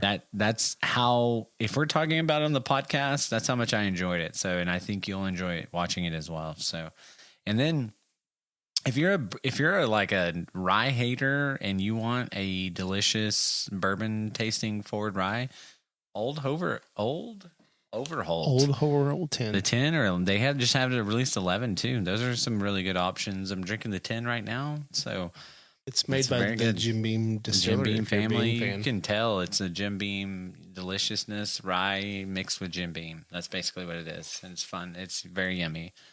Doesn't quite have the nuttiness that Jim Beam usually has, but I really enjoyed it. It's a good sweet forward. And a lot of people do say it's more of a bourbon-y kind of rye. So I think if you're trying to get into your journey, the old overall stuff does a good job. Yeah, I think it's a good beginner's ride to start your journey into the deeper forest of the rye. So we're going to move over to neat and balanced. And again, I'm just going to highlight a few things here because we're talking quite a bit, and we got a huge last call to talk about. But I want to talk about meal prepping.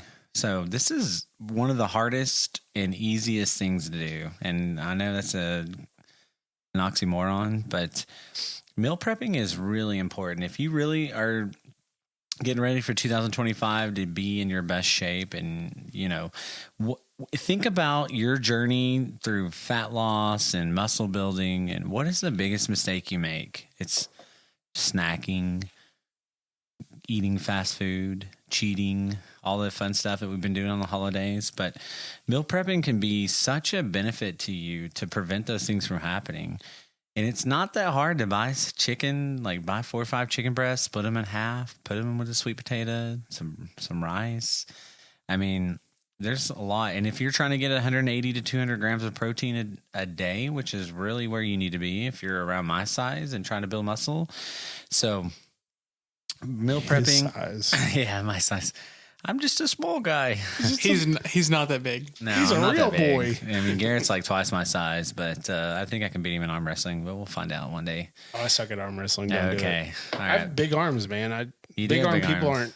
big arm people aren't good But at arm wrestling. I can keep it close. Yeah. I've always been pretty good at arm wrestling, but that's a different story. Could you beat up that guy from Yeah. Denison that day? 100%. I could have, but I mean, didn't. he had an eagle chest tattoo. Did we talk about that No. yet? We haven't. Okay. So, all right. Time out.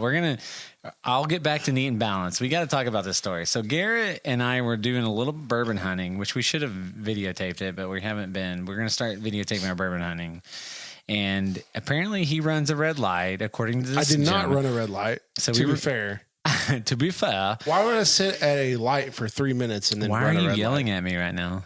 You're Because yelling. you said I ran a red light. That guy said the guy. Yeah, the guy said I ran All a red right. light. So He probably ran a red light, me or get- the lights were messed up. let me get back to the story. Garrett's getting offended over here. So Garrett, Dragon Thai in Denison, which is not a sponsor, but that is very good. If you love pad thai, by God, they have the best pad thai in the Texoma area. And I'm gonna do probably a food review of them or something. But that place is legit. It's downtown Denison, right off of Highway 69. If you haven't been there, go try it. Let me know if you like it. I promise you, it's very good. They have a lot of good things. I've had a lot of their different noodles. I've had their pineapple rice, which is one of my favorites. It's very good. So, but back to our story. This guy is like, I'm on a call, like doing some stuff, work stuff. Yeah. And Garrett is driving, and apparently he doesn't run a red light. This guy thinks he runs a red light. This guy's cussing us out, flipping us off. And then we're driving in the parking lot of Dragon Thai. I'm super excited to get my pad thai, finishing up a call.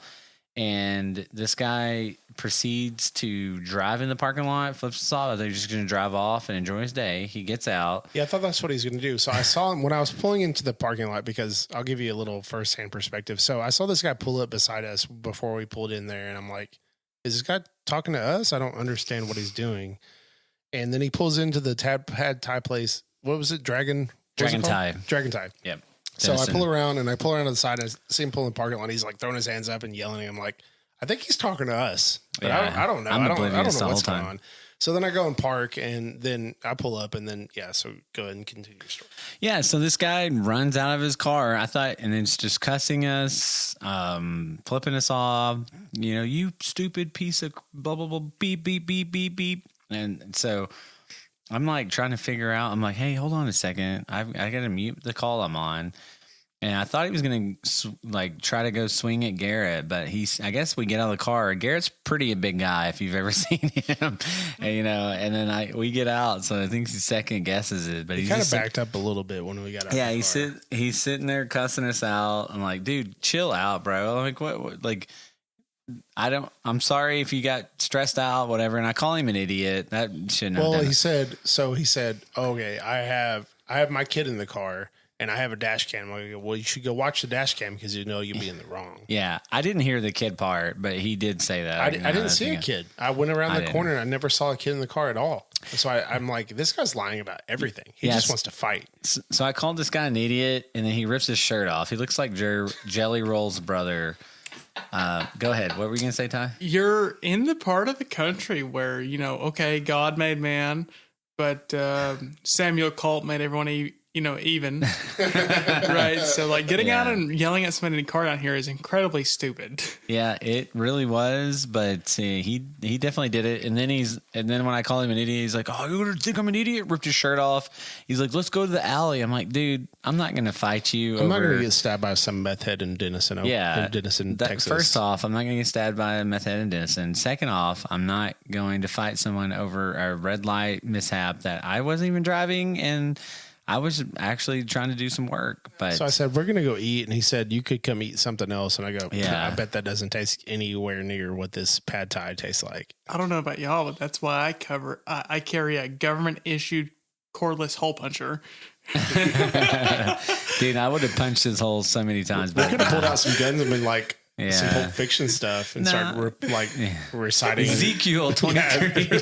Stand your ground, man. If you're legally allowed to be there, they can't do anything. Yeah, you come at me, bro. Like, you're the one who broke the law and ran the red light and tried to blame it on me. Like, yeah, here's my gun, bro. Absolutely. But anyways, this guy tried to fight us. So Garrett, we just talk it off the ledge. The guy leaves, and I was like, man, I hope he didn't come back and shoot us. But my adrenaline was like, it took me 30 minutes to calm down because I was just like fight or flight, and it was you fight, start fight, getting fight. that shaky mode, and you're like, man, I just can't stop shaking. Like, give me my pad thai.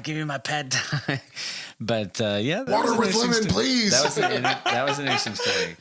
So now we're gonna get back to meal prepping. Chicken and lean beef are probably your two best options if you're in a meal prep. I would say sweet potato. If you don't like sweet potato, you can do regular potatoes. You don't want to do a double starch, you can do like a green beans or asparagus or broccoli. I mean, those are, I think, all three good options. You want to get a good balance approach to your meals. I mean, it's really easy if you just think about meal prepping a little bit. And a lot of cool things about like lean beef, I used to do like a little vegetable mix up with a lean beef and just put it all into one to-go container.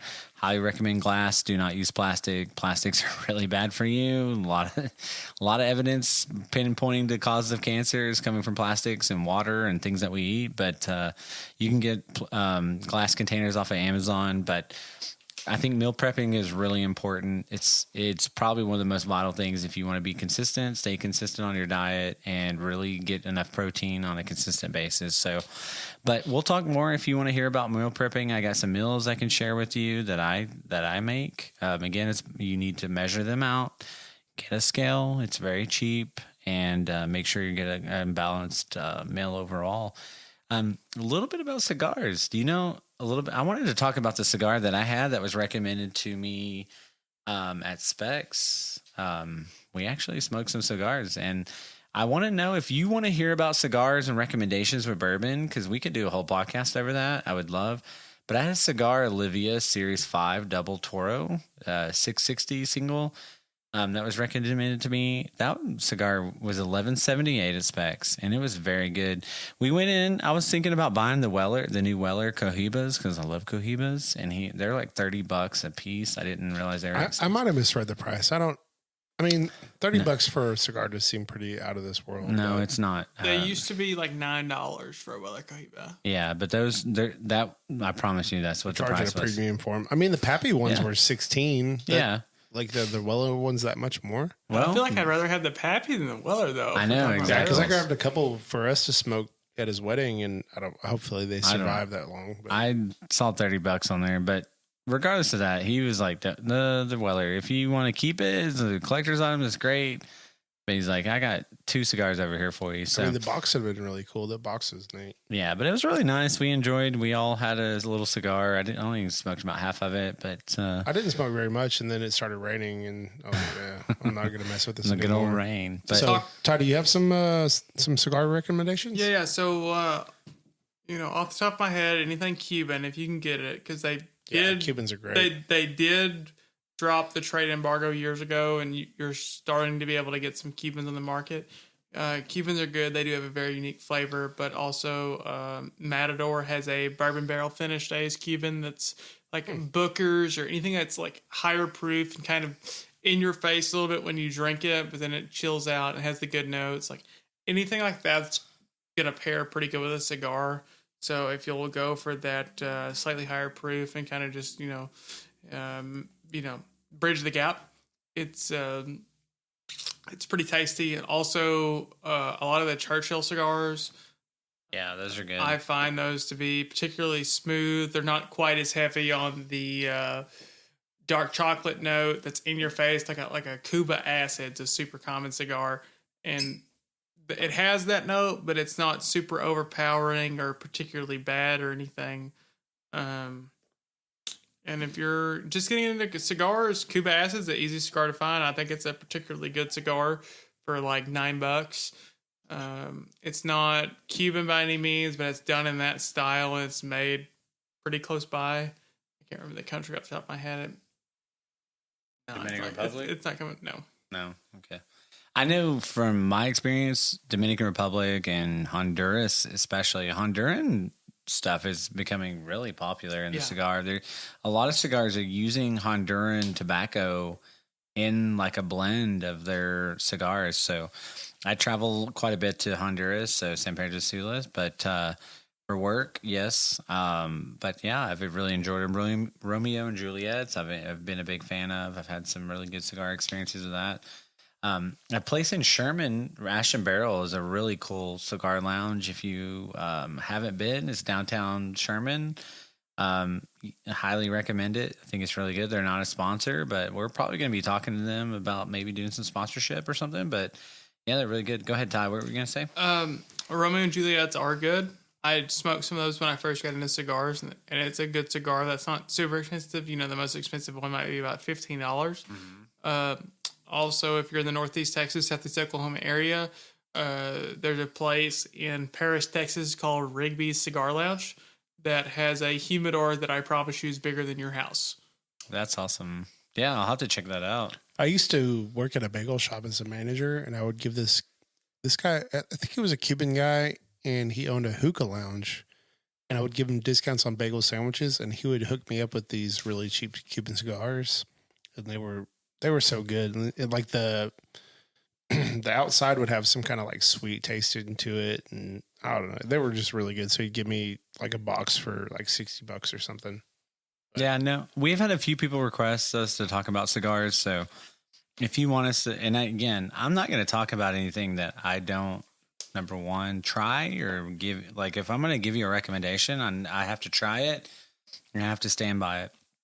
That's going to be our brand. So we want something that you're going to enjoy. So if you want to hear more about cigars, let us know. I think Neat and Balanced is all about being healthy and also staying balanced, because life is too short. You need to enjoy it. So anyways, that'll conclude Neat and Balanced. We're going to go ahead and move to the last call with the Bourbon Nerds.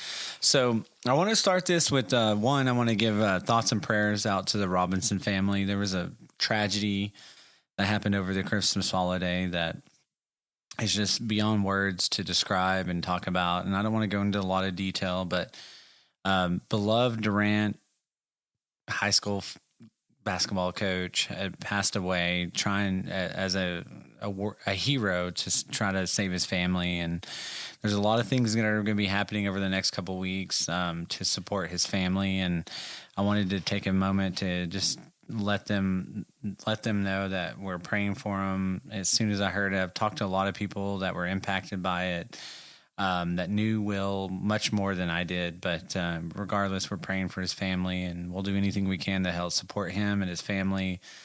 And we wish the best to that. So that's one of the worst things that you could ever imagine happened, a car accident. But anyways, so did you have anything to add to that? Well, so Will was my teammate in college and his dad was my coach. And so not that we were super close, but once you're a teammate with somebody, it's kind of like a teammate for life. And so absolutely, it did kind of hit me, and it really sucks. I'm glad that 4 of them made it out of the car. There's, as of this recording, they're still searching for the 8-year-old, and I really hope, on a prayer and hope that she's found alive and healthy. But at the end of the day, Will was a great guy, and it really sucks that it happens to good people. And the good die young. Yeah, I mean, the good die honestly, young. And it's terrible. His dad, my old coach Tony Robinson, he is going to finish coaching that girls basketball team for the rest of the season, which I think is great because he was kind of in retirement and he was helping Will as an assistant coach this year.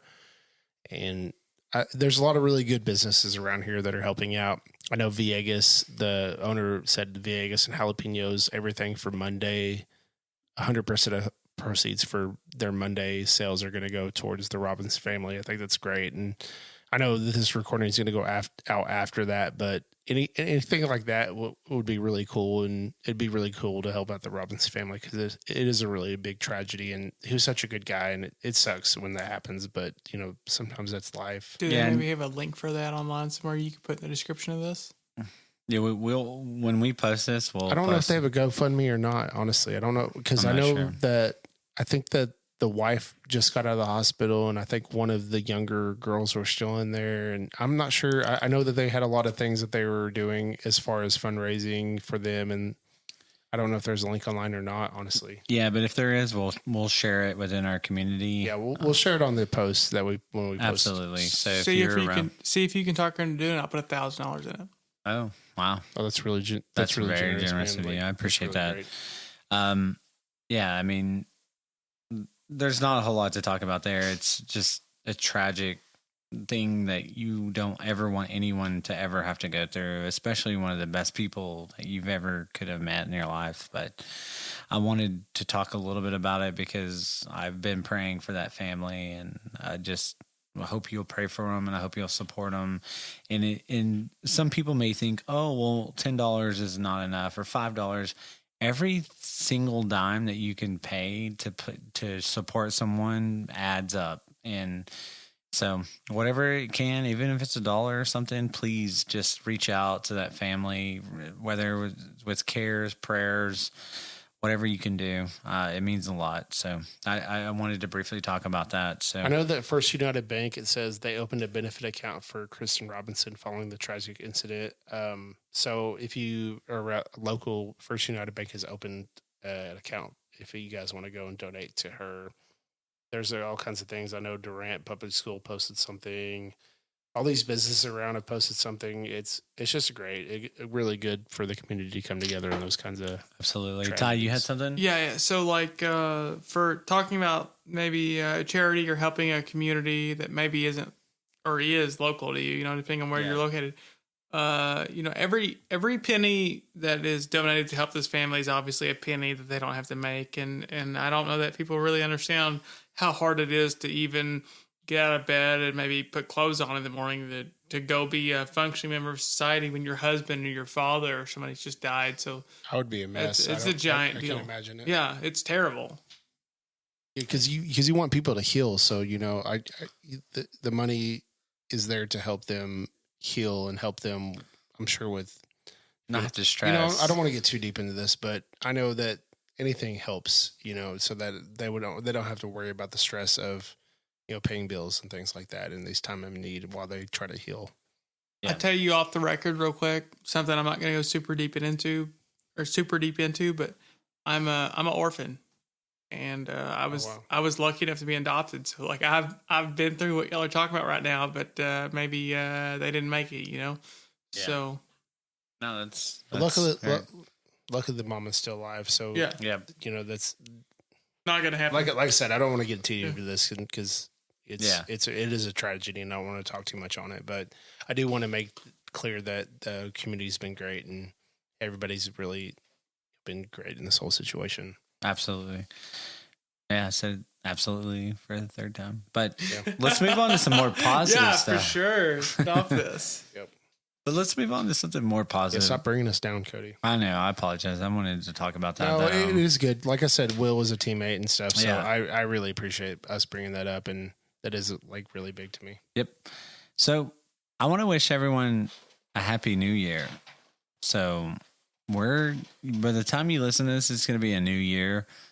There's a lot happening, and your wallet's empty. You've spent all your money on the specs drops and other drops that have happened, but there's a lot of exciting things happening in the new year. We've got a lot of exciting things happening on the podcast. We've got 2 distillery interviews lined up with Ho Chi Town on January and Iron Root Republic in February. We're going to be doing videos. We're going to be doing events. So we're really excited to start this Bourbon Nerdz family, and we want you to be a part of it. Also, when this episode comes out, it'll be a day after my birthday. So you're welcome to tell me happy birthday. No big deal. Yeah. Happy early birthday, Garrett. Yeah. I'm excited. I'm about to turn, how old am I turning? 35. 35. Oh, my God. Big 35. I wish I was 35. Yeah. You're old. So I'm an old man. I'm the great bush. Old soul. Actually, Brian reminded us that I think he said you were turning 40. Yeah, next year. Correct? Yeah. Tell everybody. Yeah, tell all of our listeners I'm an old Cody's fogey. already got so much gray in his beard. Yeah, I don't look 40. I look young. No, he doesn't. We look like the same age. So it's, we really do. I have a lot of gray in my beard. Yeah, I probably look older than Cody. But anyways, it's all that hey, you're little only as old as you feel. But now I want to wish you a happy new year. I hope you're targeting to be the best version of yourself. 2025 is a year to start. Be the best version of yourself, whether it's your health, whether it's your well-being, your leadership skills, whatever it is. And I love talking about leadership, coaching people. So if you want to hear more and neat and balanced, us talking about how you can improve your life and how you can add value, I'm all for that. That's the things that I love and enjoy. I've had a lot of people recently reaching out to me, asking me about bourbons that they like, asking me about how they can be a better person, be a better father, whatever it is. I mean, we want you to enjoy listening to this, learn something, and become a better person. That's what this is all about at the end of the day, because the bourbon community is the best. And like some of my favorite characters from a TV show said, treat yourself. So just remember, self-care is very important. Just make sure you take care of yourself too. I know everybody wants to take care of other people, but your happiness and your health is important also. Absolutely. That is more important than anything. 100%. And I have to remind my wife of that. Like, hey, self-care is very important. So make sure you take care of yourself, because happy you will make a happy life, Yeah, it's not just happy wife, happy life, happy you, happy you. It is a happy wife, happy life. That doesn't count for men. Sorry, Absolutely. guys. My wife lets me do whatever I want to. True story. My wife does too. To be fair, mine does too. So to be fair, my fiance is amazing. She doesn't ever say no. Yeah, we have very good partners. Yeah, 100%. Because if I didn't have a good partner, I wouldn't be doing this right now. I'm on a weird guy. I'm with weird guys from Oklahoma on a podcast right now. Yeah, he was like, I'm a weird guy. You boy like Mexico. I love Mexico. All right. Well, that's going to conclude Last Call. Again, Happy New Year. We wish you the best. And we are so excited about 2025. And we hope you stay tuned. You support us. And yeah, we're going to be doing a lot of cool things. And we hope you're a part of it. So yeah, hopefully you all have as good of a 2025, and hopefully you had as good of a 2024 as we had. I know some people probably didn't, but next year's going to be better. Absolutely. So just stick with it. What do you got, Ty? You got anything in the podcast? May your journey into the new year be the brightest path you've ever walked upon. May you do better than you've ever done. May you find opportunities you ever had. May you have better luck than you've ever had. Yep, Spock over here. Awesome, I like it. I'm Cody. I'm Garrett. And we are the Bourbon Nerds. Thanks for coming out, guys. Thanks, guys. Appreciate it. Cheers.